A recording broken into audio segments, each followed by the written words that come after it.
Welcome back to the Grow Like a Mother podcast. I am your host, Jill Wright. And today on the pod, I'm really excited to be welcoming a guest, Courtney, who is an emotional mastery and self-trust coach. It's a bit of a mouthful, but what she does is she helps self-aware and spiritual moms break free from overwhelm, from self-doubt, and from anxiety into a place of deep self-trust, emotional safety, and authentic confidence. If you listen to this podcast, that is probably right up your alley. So get ready for a great conversation. A little bit more about Courtney. After 15 years as a registered nurse, she now combines the clinical knowledge with holistic tools like inner child healing and intuitive coaching to help women stop outsourcing their power and finally come home to themselves. Through her work, she empowers moms to break generational cycles, set boundaries without guilt, and show up fully as the woman and mother that they were meant to be. Her mission is simple but life-changing. Help women reconnect to their intuition, because when a woman trusts herself, everything changes. I feel that so strongly, and I cannot wait to dive into this conversation. Courtney, welcome to the show. Thank you so much for having me, Jill. I'm excited to have this conversation with you. Yeah, it's an important one. And I like the lens that we're going to be taking as we discuss this because we're talking about intuition. We're talking about how when we follow our intuition, it's never going to lead us astray. Like it is our inner truth. That's how I like to think of it. But I wonder if before we dive into the conversation, can you give us your definition of intuition? I love that question. It's exactly what you just said to me. It's our inner knowing. It's this space within ourselves that has all the answers. Like it's all there. We don't need to look outward for the answers. It's all right here within us. Yep. Like an inner GPS or a compass or that higher Yeah. truth that because you're right that we will often look to other sources to give us information or confirm something that we want to be true or not true. And it's almost like we need external validation. But a lot of the work you do helps women reclaim the power of giving themselves their validation, which I really love.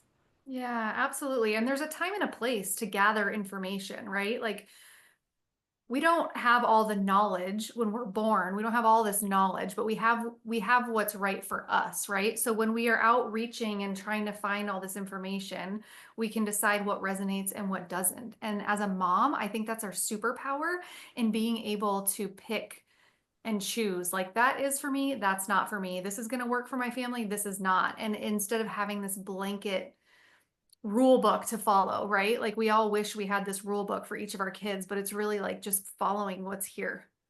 Yeah, Yeah. absolutely. You're so right. And we've heard mother's intuition, women's intuition. It's not something that just women have. Like we can all access this, but as women, I think we're especially in tune. And when we become mothers, it's like this whole new portal opens up where we just instinctively know what our kids Yeah. want, or if we don't instinctively know, it's easier, I think, for us to figure out because we're tuned in.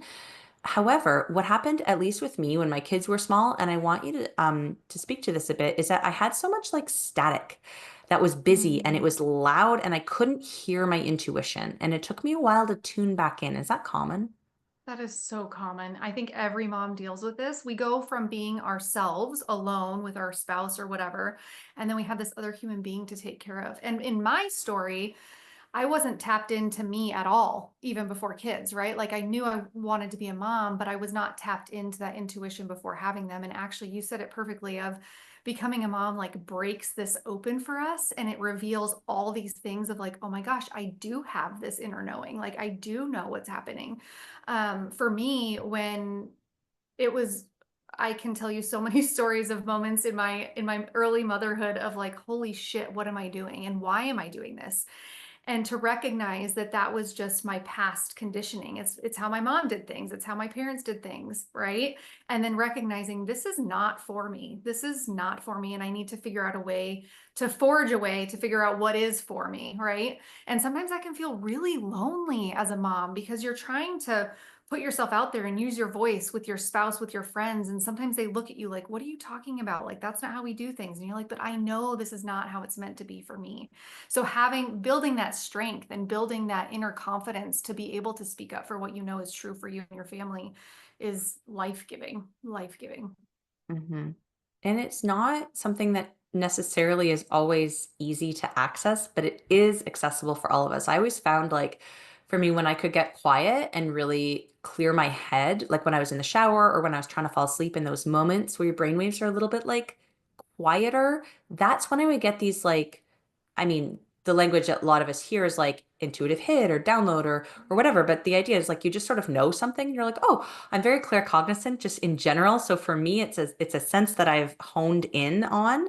But there's lots of different ways to feel our intuition. And I wonder if you could speak to the different ways that people might be experiencing intuition and not even know it yet. Yeah, I freaking love that. And I love that you're tapped into like this clear cognizance, right? Like I believe we all have that, but it's just a matter of not knowing. We don't know what it's like. We don't know what that experience is, right? And the first step, you said it, is being quiet, is being calm. And that's when those intuitive hits, those that intuition comes through, right?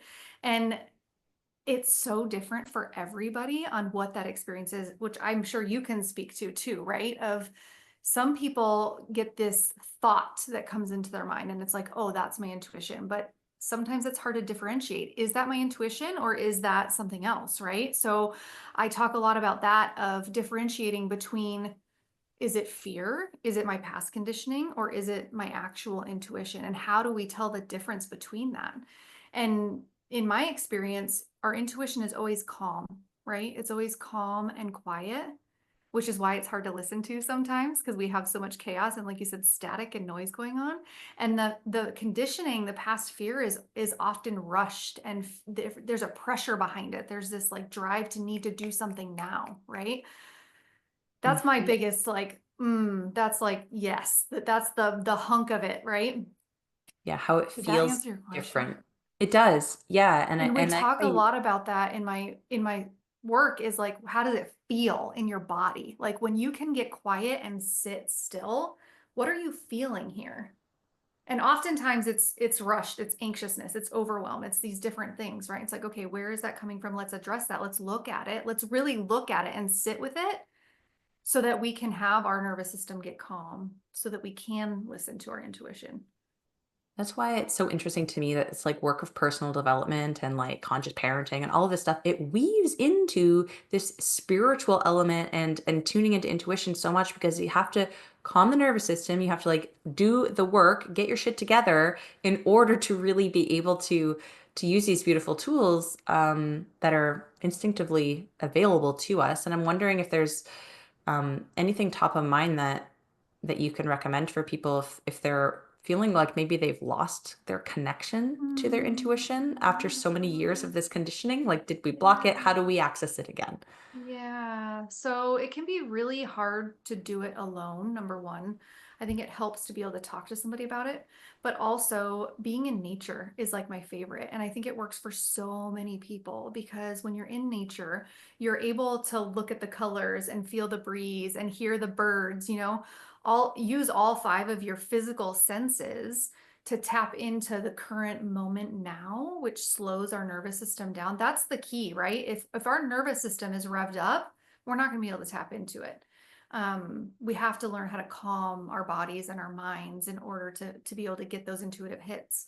And nature, I think, resonates with so many women. I think I actually don't even think I've met a woman that doesn't want to be in nature. I'm sure they're out there, but like most of us just love that because it's part of us. We're all connected and into the universe in that way. So yeah, Yeah. that's my favorite way. What's your favorite way? I'm Ooh, my curious. favorite way is mostly through like a meditation or just getting quiet. Drum journeys sometimes are a really fun way for me to just like I like the almost like giving my brain something to fixate on through either like a guided meditation or the beating of a drum so that my mind, like the one part of my conscious brain can be here, but then my subconscious is like, oh, great, we're free now. Yeah, I love that. And I think that speaks to how we're all on our own part in our journey, right? So I remember really early on, before I even knew like personal development was a thing, right? Like I told you, before I had kids, I was not tapped in at all. And it took many years to actually, I mean, to get where I am now. But um, I didn't even know what it felt like to be calm. I didn't even know that I was in fight or flight most of the time. because of my past conditioning, my past traumas that I didn't even know were there, right? So for somebody who has no experience of what that's like, finding what works for them, right? Because it's not going to be the same for everybody. Your like the guided meditation works so well for you, and it works well for me too, but it might not work for somebody else. So I think it's so important to meet each individual where they are, because we're all on our own spot in our own journeys, and to not compare to each other, because it's all so different, and it's okay that yours looks one way and mine looks the other. It's Yeah. by design that that happens, right? Like, Yeah, yeah, exactly. I love it. Personalizing is something that I encourage everybody to, no matter what you're talking about, whether it's like your time management, like I teach, whether it's your parenting, whether it's your spiritual, like personalize it in a way that's specific to you, or else it's not going to be as meaningful and it's not going to be as easy.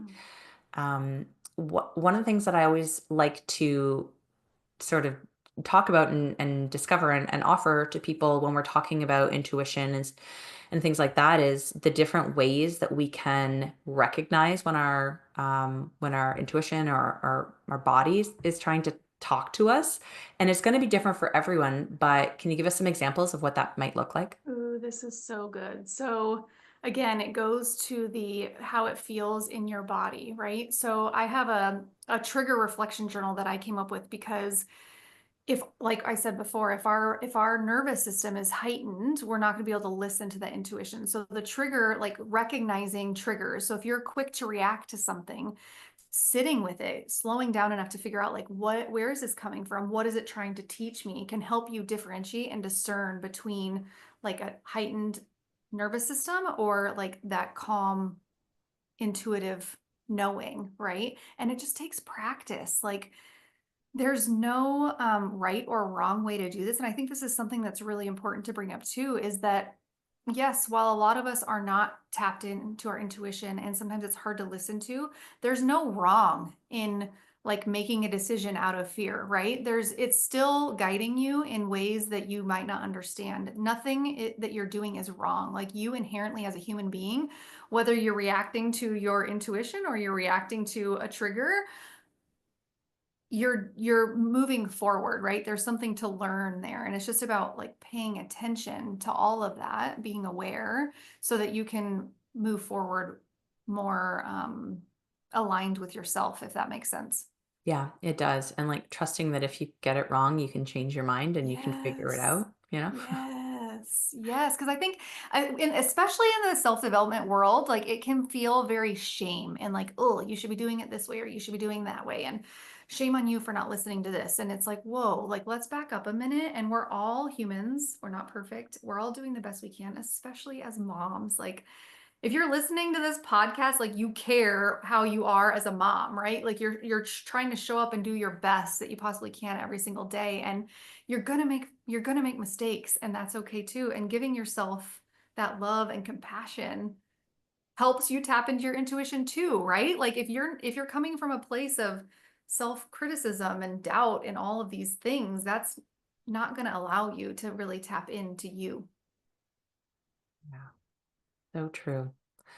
And as you're saying this and explaining it, I'm sort of hearing objections of what like some people that I've talked to in the past would be like, okay, but yes, I understand that I have this intuition. Yes, I'm a bit rusty, but like sometimes I feel like I'm listening to it. Is that like it's my gut, right? Mm. It's my gut feeling. Is that the same? Is that different? Which one do we listen Mm. to? Let's talk through that. Yeah. So when you say that, it brings up human design for me. Are you familiar with human design? I haven't heard you talk about it. Yeah.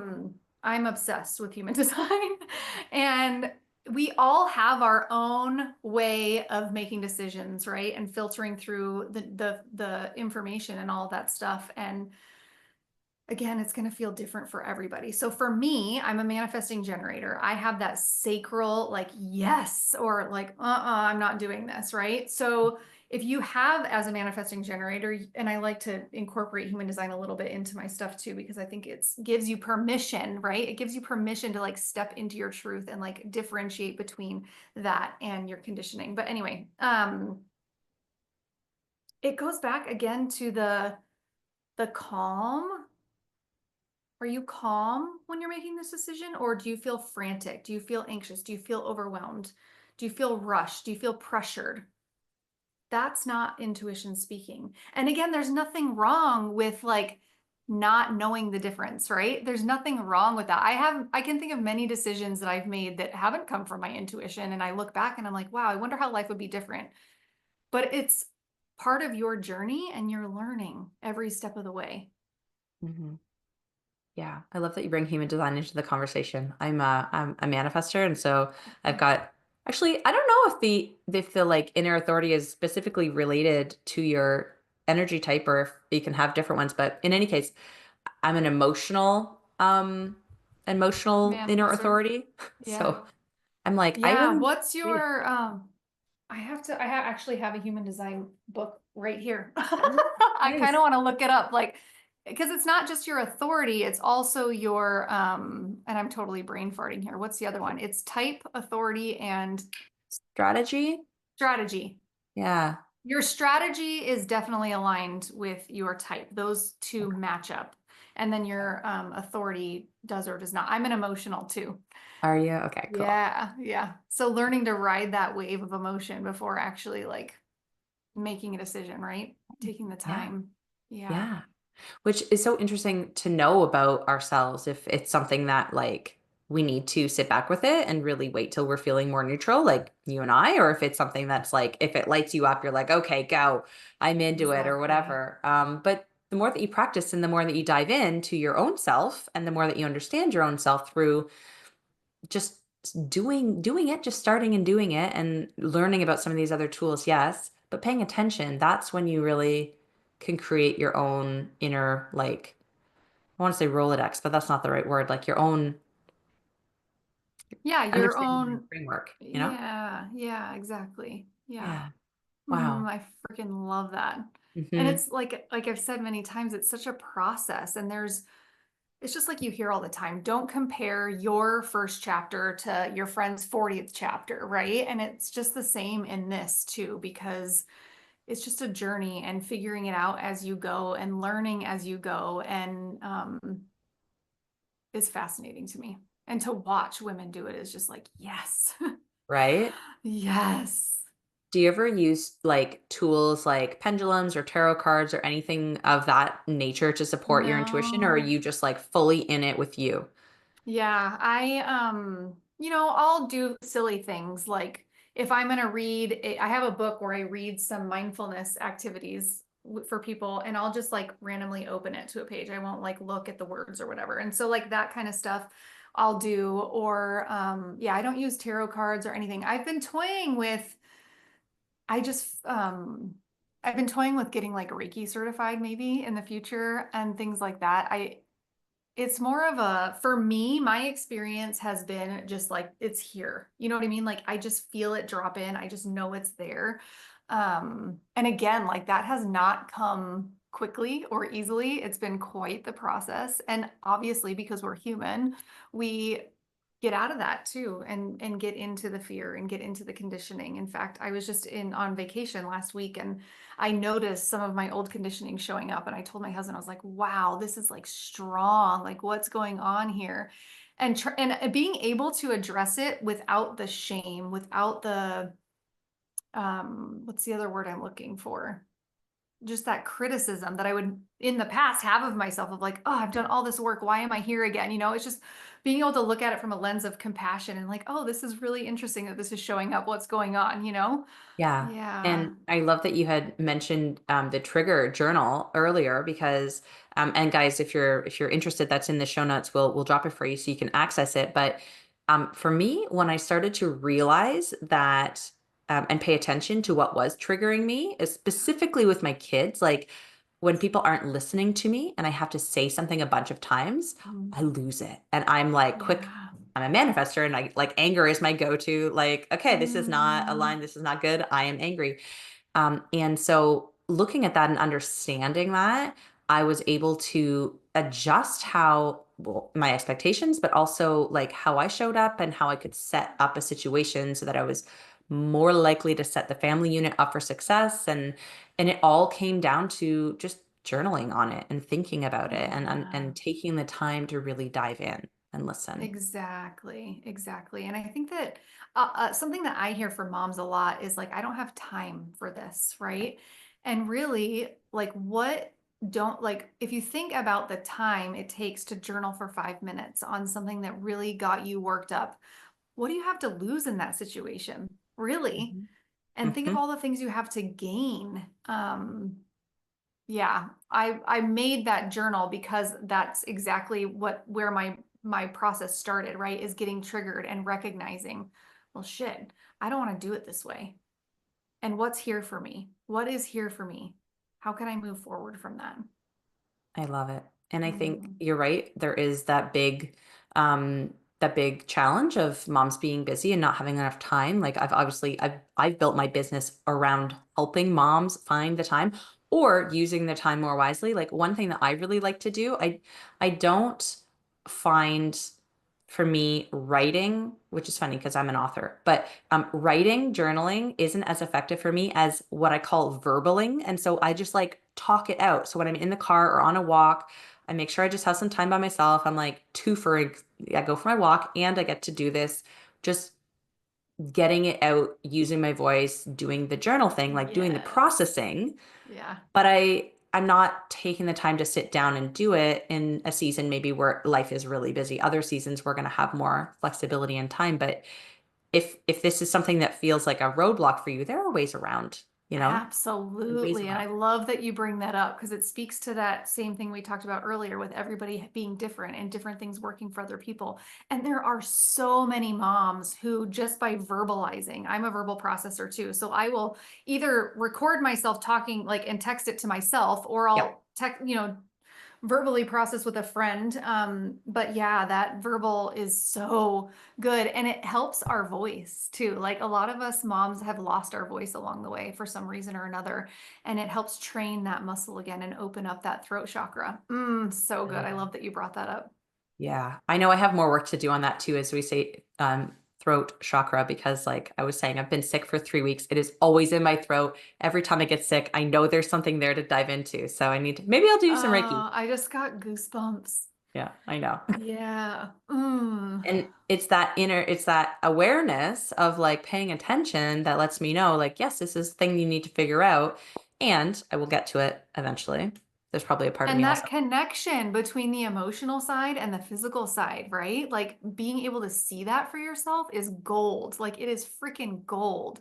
Um, I could go on and on about that because, like you said, like I'm a nurse, right? So I had the physical world and then recognizing the emotional world, and it's mind blowing to me. Like I am not surprised by it ever anymore when I see changes and transformations in the physical aspect when we're dealing with the emotional side, but it like gets me so excited every time it happens because I'm like, yes, like see this connection. It is there, like it is real, and yeah, Hmm. I Yeah, get all it's so fired up. true.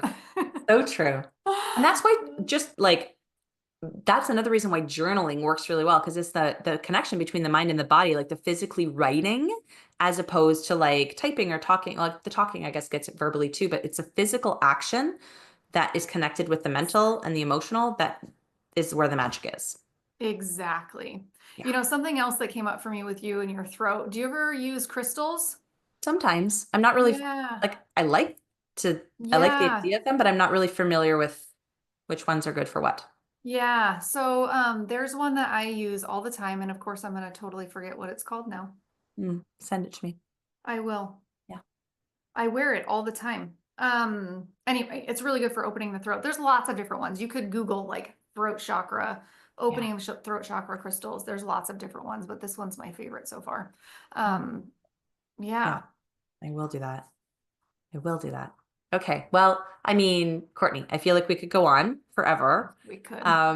But for the sake of the podcast, I will wrap us up. Before I do, though, and before we let people know how they can find you, where they can work with you, all the things, is there anything that either feels unsaid or that you want to make sure all of the listeners hear today before we wrap up? Hmm. I love that question. I think that like you said, this conversation could go on and on and on forever and ever. But something that I do feel called to say is like, Mama, you're doing it. Like you're doing the work. Keep going. Don't give up. Like you are amazing. You are an amazing mom. You know, like I'm sure people say that all the time, but like you are amazing and you're doing the work. Keep going. Yeah. Yeah. Thank you. Yeah. Now, I also want to share with people about the group coaching program that you're starting because this is your first foray into the group coaching. So tell us about this. Yes, I'm so excited about it. So, with my one on one clients, I've just found these common threads, right? And so, building a group to have this community aspect is something that I'm super excited about, where we're going to dive into setting boundaries, emotional mastery, so that you don't feel guilty when you say no to this, that, or the other when it's a no, right? Or um, so that you don't react to your kids in a way that you don't feel super excited about or aligned with, right? Like we have all had those moments of like, crap, I shouldn't have responded that way. And you feel guilty about it. So that's what we're going to work on in the group. I'm super, super excited about it. Yeah, that's all I have to say about it, really. It's going to be great. It sounds Yeah. amazing, and you're so smart in that you're getting everyone signed up and excited about it. Now, if you're interested in this, guys, we'll put the link in the show notes. Sign up before the end of May, but it doesn't get started for a little while. Like you have your summer to be like in the crazy chaos of the season, and when that is done and wrapped up, we're going to be diving into this really supportive container. So I love that. Yes, exactly. Hmm. Awesome. Well, what is the best place for people to reach out and talk to you if they want to learn more? Yeah, so I'm on Instagram, and that link will be in the show notes. It's my handle is like such an old one that I probably should work on changing, but I'm not going to. Um, and then my website, of course, is on the show notes as well, courtneycoacheswellness.com, and I have email and Instagram, and yeah, you can find me there.